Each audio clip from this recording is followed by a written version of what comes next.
Shalom beloved people, kita berjumpa kembali dalam pengajaran firman iman kali ini. Mari buka Alkitab kita dari Yesaya pasal 54 ayat 9 dan 10. Dikatakan demikian, keadaan ini bagiku seperti pada zaman Nuh.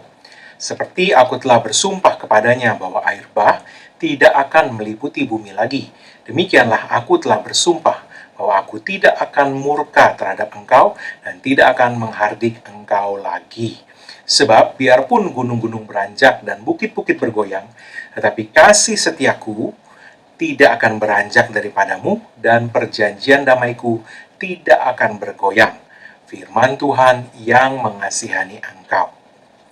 Bapak Ibu Saudara yang dikasih Tuhan, di dalam 1 Petrus 5 ayat 8, kita diperingatkan oleh Tuhan agar waspada kepada tipu muslihat iblis. Dikatakan demikian, sadarlah dan berjaga-jagalah, lawanmu si iblis berjalan keliling sama seperti singa yang mengaum-ngaum dan mencari orang yang dapat ditelannya. Kita tahu bahwa seekor singa mempergunakan aumannya untuk mengintimidasi dan menanamkan rasa takut. Dalam konteks ayat ini, rasa takut bagaimanakah yang iblis berusaha tanamkan di dalam hati orang percaya?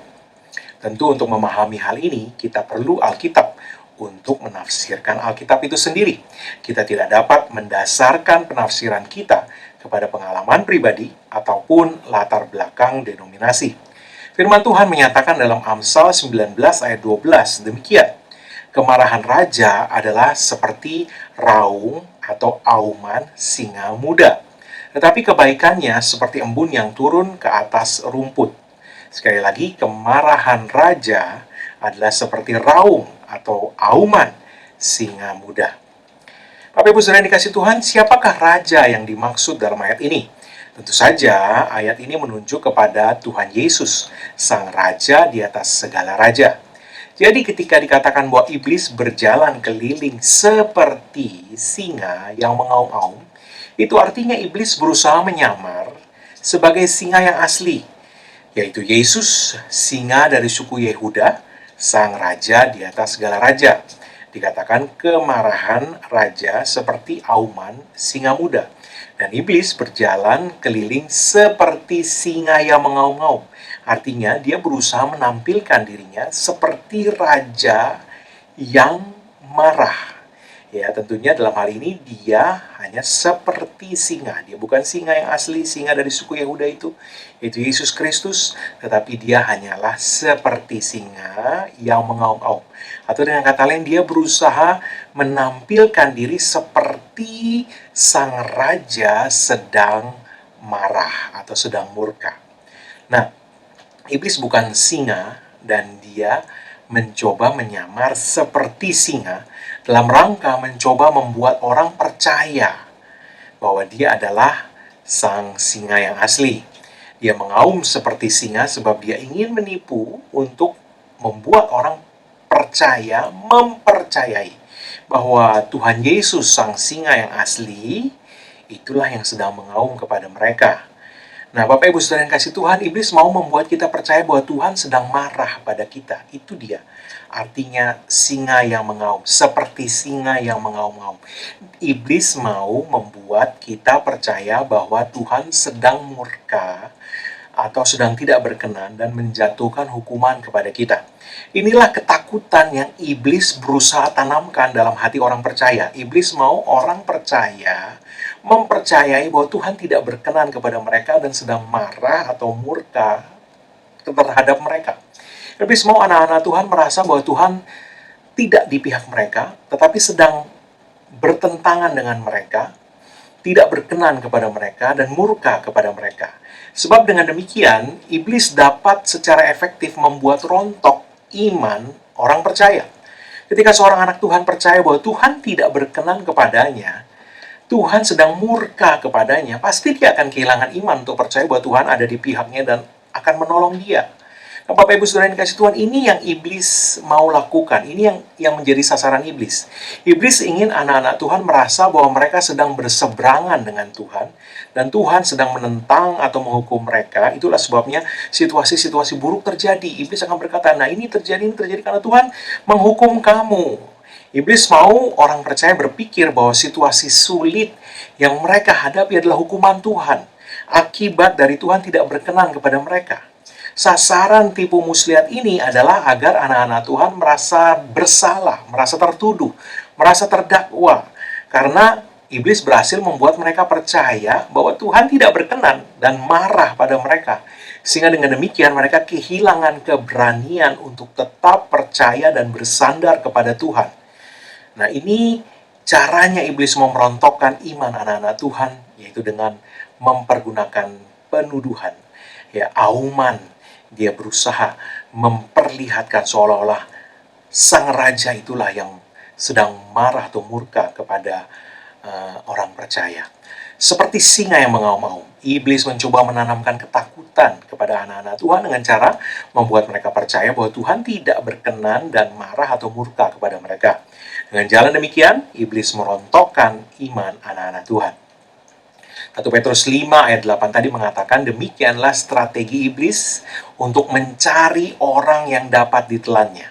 Nah, mengapa? Sebab iblis tidak dapat menelan sembarang anak Tuhan. Dia harus mencari mereka yang imannya, perhatikan siapa yang bisa ditelan iblis, mereka yang imannya bisa dirontokkan dengan auman palsunya. Jika iman anak-anak Tuhan tidak bisa dirontokkan, maka iblis tidak bisa menelan mereka. Iblis tidak bisa membuat rancangan jahatnya berhasil.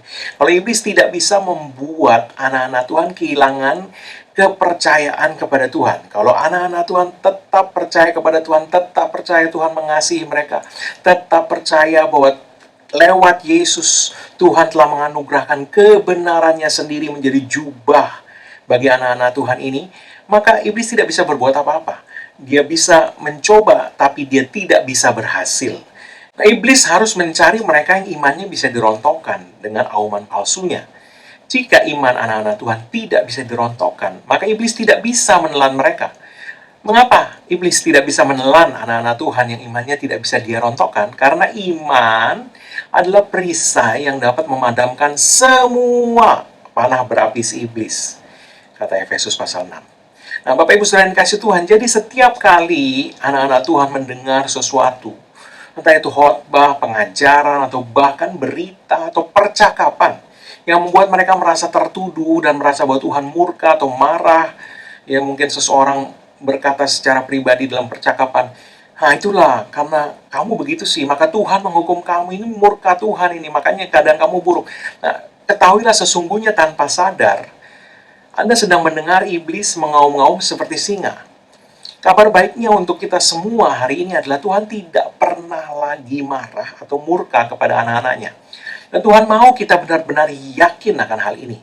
Sehingga dia tidak hanya berfirman akan hal ini, dia bahkan bersumpah dalam firman-Nya bahwa dia tidak pernah lagi akan marah kepada kita. Ayat nas kita tadi mengatakan, demikianlah aku telah bersumpah bahwa aku tidak akan murka terhadap engkau dan tidak akan menghardik engkau lagi. Tentu pertanyaannya adalah mengapa ini bisa terjadi?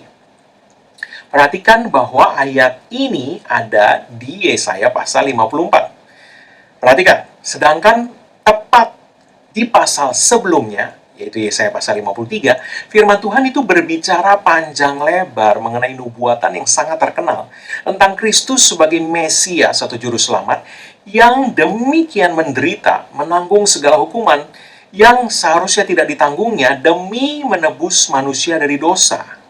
Nah, dengan pemahaman ini, kita paham bahwa pasal 54 sesungguhnya adalah perwujudan dari kemenangan Kristus di kayu salib, yang merupakan hasil dari pekerjaan penebusan yang sudah selesai dikerjakannya. Karena itu kita dapat memperoleh peneguhan bahwa mengapa Tuhan tidak pernah lagi akan marah atau murka kepada kita adalah karena apa yang Kristus sudah selesaikan untuk kita di kayu salib.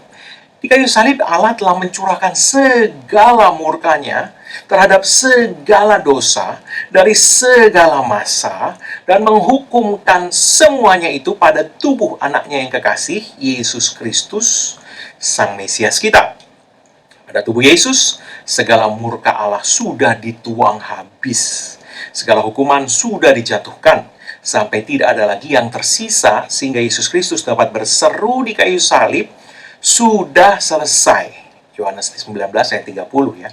Inilah alasan mengapa sekarang tidak ada lagi murka Allah bagi kita yang percaya kepada Kristus. Sebab seluruh murka itu sudah ditanggungkan pada tubuh Kristus di kayu salib. Dan dengan demikian, setiap dosa kita sudah mendapatkan hukuman. Semua hukuman atas segala dosa kita sudah ditumpahkan pada tubuh Yesus. Dan dengan demikian, semua murka Allah sudah selesai. Hari ini, akibat dari apa yang telah terjadi pada Yesus di kayu salib, maka Allah yang kudus dan adil tidak lagi akan menghukum kita yang menaruhkan percaya pada apa yang Yesus telah lakukan. Sebab hukuman itu telah dijatuhkan, telah selesai pada tubuh Kristus. Tidak adil kalau Allah menimpakan lagi hukuman yang sudah ditimpakan sebelumnya.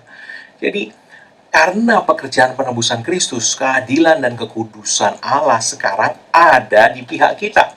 Kebenarannya sekarang telah diberikan kepada kita. Keadilannya sekarang berpihak kepada kita dan bukan melawan kita. Dan sekarang Allah sangat berkenan kepada kita karena apa yang sudah Yesus tanggung untuk kita di kayu salib. Dengarkan kabar baik yang difirmankan Tuhan dalam kitab Roma ini. Roma 8 ayat 32-34 mengatakan, Ia yang tidak menyayangkan anaknya sendiri, tetapi yang menyerahkannya bagi kita semua. Bagaimana mungkin Ia tidak mengaruniakan segala sesuatu kepada kita bersama-sama dengan Dia? Siapakah yang akan menggugat orang-orang pilihan Allah? Allah yang membenarkan mereka? Siapakah yang akan menghukum mereka? Kristus Yesus yang telah mati, bahkan lebih lagi yang telah bangkit, yang juga duduk di sebelah kanan Allah, yang malah menjadi pembela bagi kita. Diperhatikan, Allah itu membenarkan kita. Yesus Kristus membela kita. Jadi, siapa yang bisa menggugat orang-orang pilihan Allah? Tidak ada murka Allah lagi untuk kita yang percaya kepada Kristus. Sebab segala murka itu sudah habis ditimpakan Allah pada Kristus yang mewakili kita menanggung semua yang seharusnya ditimpakan kepada kita sebagai akibat dosa-dosa kita. Karena Kristus sudah mewakili kita menanggung semuanya itu, maka sekarang tidak ada lagi murka Allah yang tersisa untuk kita, dan yang tinggal sekarang hanyalah perkenanan Allah dan kebaikannya, serta damai sejahteranya, sebagaimana ayat Nats kita mengatakan, Demikianlah aku telah bersumpah bahwa aku tidak akan murka terhadap engkau dan tidak akan menghardik engkau lagi, sebab biarpun gunung-gunung beranjak dan bukit-bukit bergoyang, tetapi kasih setiaku tidak akan beranjak daripadamu, dan perjanjian damaiku tidak akan bergoyang. Firman Tuhan yang mengasihani engkau. Bapak Ibu saudara yang kasih Tuhan, jadi lain kali iblis berusaha merontokkan iman Anda, mencoba menuduh Anda, mencoba membuat Anda merasa takut terhadap murka Allah dengan auman palsunya, dan mencoba membuat Anda merasa tidak dikasihi Allah, jangan dengarkan dia lagi. Ingat, tidak ada lagi penghukuman yang tersisa untuk Anda. Semua sudah dihabiskan Kristus di kayu salib. Roma 8 ayat 1 dengan tegas mengatakan, demikianlah sekarang tidak ada penghukuman bagi mereka yang ada di dalam Kristus Yesus. Jadi abaikan auman singa palsu itu. Abaikan saat dia berkata, bagaimana sih kamu? Kamu bilang kamu anak Tuhan, tapi kamu masih banyak kekurangan dan sebagainya. Abaikan itu. Di dalam Kristus, Anda sekarang adalah orang benar. Bukan karena perbuatan yang sudah sempurna, tetapi karena iman kepada Yesus Kristus. Jubah kebenaran dari Allah sudah dikaruniakan kepada Anda di dalam Kristus.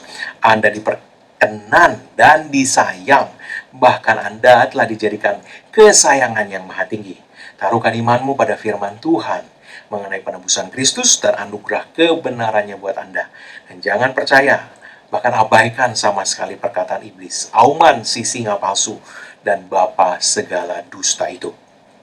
Ketahuilah, anak Kristus, segala murka Allah sudah habis diselesaikan di Kalvari, dan Anda dan saya hari ini memiliki kasih sayang Tuhan dan kebaikannya yang tidak terukur dan tidak habis-habisnya, mengalir tanpa bergantung kepada kita sama sekali.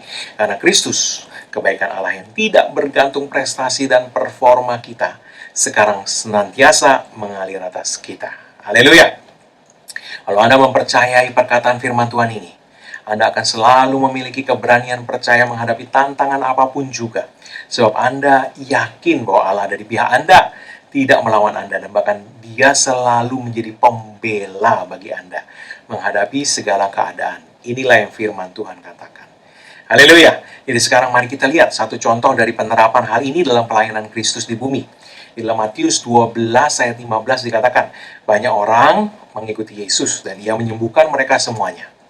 Perhatikan, ia menyembuhkan mereka semuanya. Nah, lihat apa yang dikatakan ayat ini. Tidak peduli siapapun mereka, tidak peduli apapun latar belakang mereka, selama mereka mencari Yesus, yang berarti mereka menaruhkan percayanya kepada Yesus, Yesus dengan senang hati dan dengan penuh kemurahan menyembuhkan mereka semuanya. Perhatikan ya, Yesus sama sekali tidak menanyakan masa lalu mereka. Apa yang mereka telah lakukan, bagaimana kesalehan mereka, atau apakah mereka sudah bertobat atau belum. Yesus juga tidak meminta mereka menunjukkan buah pertobatan mereka lebih dahulu sebelum dia rela menyembuhkan mereka. Dan Yesus juga sama sekali tidak pernah mengatakan pada satu orang pun bahwa dia tidak bersedia menyembuhkan mereka karena mereka memang pantas sakit karena perbuatan-perbuatan dalam hidup mereka. Nah, sudah pasti tidak ada yang sempurna di antara mereka semua yang disembuhkan Yesus, pasti. Baik secara perbuatan maupun secara pikiran. Dan tentu saja ada juga di antara yang datang pada Yesus itu yang imannya bahkan bukan iman yang besar atau kuat. Akan tetapi kita melihat firman Tuhan mengatakan bahwa semuanya disembuhkan. Berarti semua itu tidak menjadi masalah buat Yesus. Yang penting bagi Yesus adalah bahwa mereka semua adalah orang-orang yang menderita dan membutuhkan kelepasan. Dengan penuh belas kasihan, Yesus menyembuhkan mereka semuanya tanpa memandang persyaratan apapun. Saya berdoa Anda menangkap ini.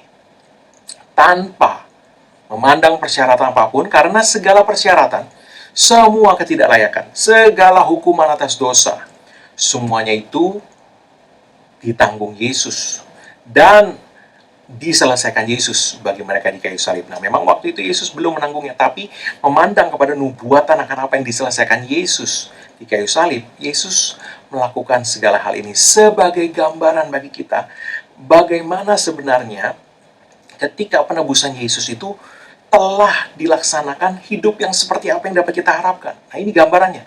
Bahwa segala kebaikan Tuhan bisa kita terima tanpa persyaratan.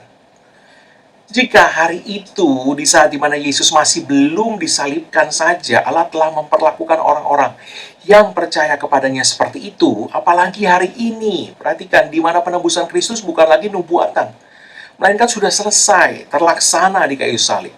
Betapa Allah lebih lagi akan mencurahkan kasih sayang dan kebaikannya tanpa syarat kepada kita, yang menaruhkan percaya kita kepada Yesus dan penebusannya bagi kita. Roma 8 ayat 32 tadi menyatakan ia yang tidak menyayangkan anaknya sendiri, tetapi yang menyerahkannya bagi kita semua, bagaimana mungkin ia tidak mengaruniakan segala sesuatu kepada kita bersama-sama dengan dia.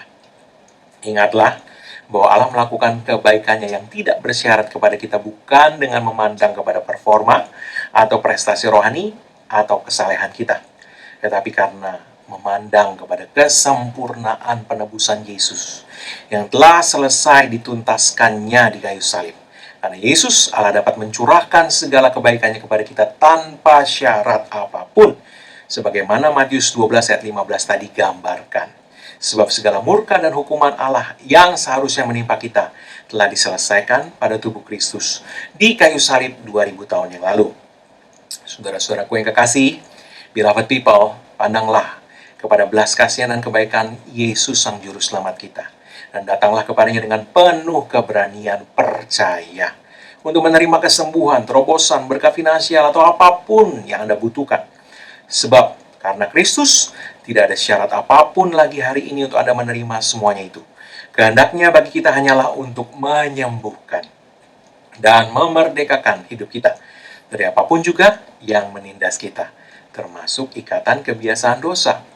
Ibrani 4 ayat 16 mengatakan, sebab itu marilah kita dengan penuh keberanian menghampiri tahta kasih karunia, supaya kita menerima rahmat dan menemukan kasih karunia untuk mendapat pertolongan kita pada waktunya.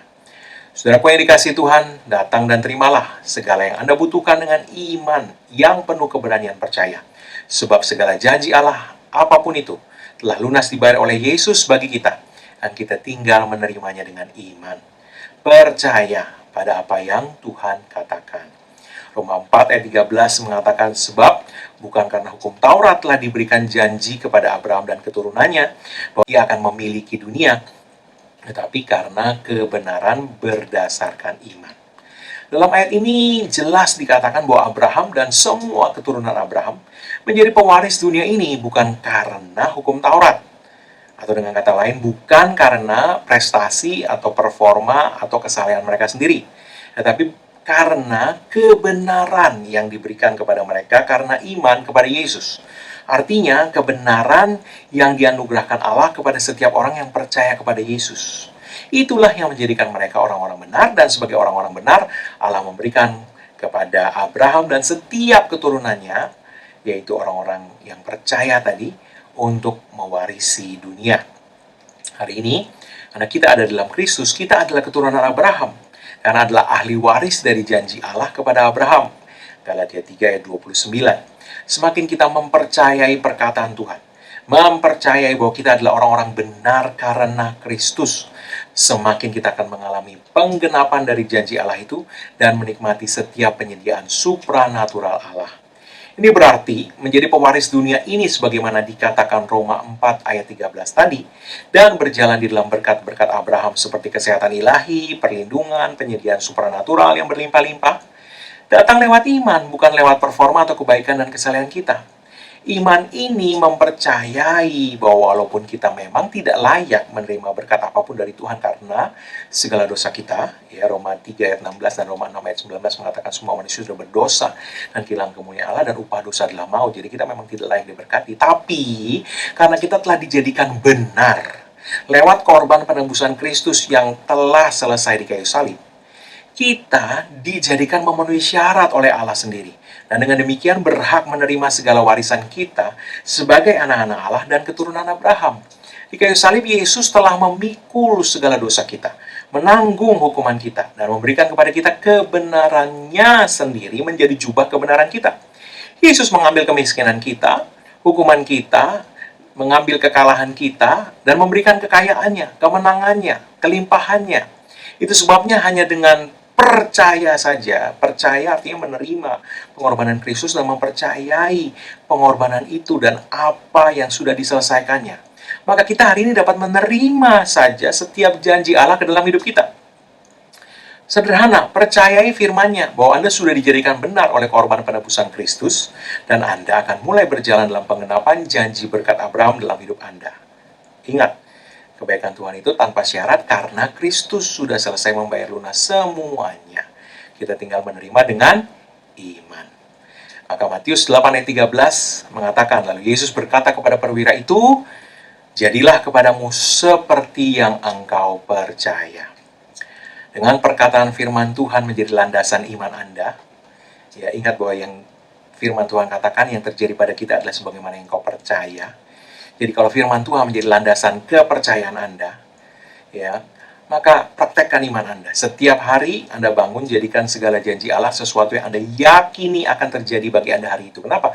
Karena Anda sudah dibenarkan. Maka segala yang baik saja yang menjadi bagian Anda. Allah tidak marah pada Anda. Allah selalu berkenan kepada Anda. Karena Anda sudah ada di dalam Kristus. Jubah kebenaran Kristus sudah dipakaikan kepada Anda. Nah, jagalah pikiran Anda, berjangkar pada firman Tuhan, dan jangan dengarkan auman iblis tadi. Penuhi pikiran Anda dengan ekspektasi bahwa hanya hal-hal yang baik sajalah yang akan terjadi bagi Anda hari itu, dan biarkan sukacita dan pengharapan memenuhi hati Anda. Expect bahwa hari itu segala yang sudah disediakan Tuhan untuk anak-anaknya, itulah yang akan Anda nikmati sepanjang hari. Jadikan firman Tuhan dasar untuk Anda percaya bahwa Anda adalah anak-anaknya yang sangat dikasihinya. Karena apa yang Kristus sudah selesaikan untuk Anda. Saat Anda bangkit dari tempat tidur pada pagi hari, berdirilah di depan cermin dan deklarasikan dengan penuh keberanian percaya. Saya adalah anak kesayangan Tuhan, murid yang dikasihi Tuhan. Saya adalah biji mata Tuhan. Segala yang saya lakukan dan semua yang saya sentuh pasti berhasil. Hikmat Tuhan, kemurahan Tuhan, dan suplai supranatural Tuhan mengalir dengan deras kepada dan melalui saya. Firman Tuhan mengatakannya, dan saya mempercayainya. Dalam nama Yesus saya katakan ini. Amin. Saat Anda melakukan ini, Anda sedang secara aktif mengakses perbendaharaan suplai Tuhan yang tiada batasnya untuk hidup Anda, keluarga Anda, Dan segala stres, kekhawatiran, emosi negatif, dan segala kecemasan akan lenyap dari hidup Anda. Mungkin Anda menghadapi situasi di mana Anda harus memberikan presentasi penting untuk customer terbesar Anda, atau Anda harus menghadapi interview untuk pekerjaan atau posisi yang sangat Anda inginkan. Atau mungkin Anda sedang tertinggal dalam target untuk memenuhi proyek pekerjaan Anda. Apapun itu, mulai hari ini, mulailah setiap hari Anda dengan penuh keberanian percaya, mengharapkan hanya segala hal yang baik, dan segala suplai supranatural Allah yang mengalir dengan deras dalam hidup Anda. Amin. Sebelum kita menerima doa berkat, saya akan berdoa untuk semua yang sakit dan untuk segala kebutuhan Anda. Mari, semua yang sakit, angkat kedua tangan Anda di hadapan Tuhan. Dalam nama Yesus, karena ada tertulis oleh bilur-bilur Yesus, engkau sudah sembuh. Maka aku berkatakan, kesembuhan ilahi yang sempurna, pemulihan yang sempurna, dan kesehatan ilahi yang sempurna. Di dalam nama Yesus, aku hancurkan segala kuasa sakit, penyakit, dan kelemahan tubuh. Iblis, dalam nama Yesus aku perintahkan engkau untuk mengangkat setiap gejala yang kamu coba tunjukkan untuk membuat anak-anak Tuhan ini ragu, cemas, dan khawatir, tidak mempercayai firman Tuhan. Angkat semua gejala itu dan menyingkir daripada mereka. Dalam nama Yesus aku perintahkan ini. Amin. Mari sekarang setiap Anda yang memiliki kebutuhan apapun, angkat kedua tanganmu di hadapan Tuhan. Saya mau berdoa untuk Anda dalam nama Yesus, karena tertulis Allahku memenuhi segala kebutuhanmu menurut kekayaan dan kemuliaannya di dalam Kristus Yesus. Maka aku perkatakan segala kebutuhanmu dipenuhi Tuhan menurut kekayaan dan kemuliaannya dengan suplai supranatural surga dalam nama Yesus.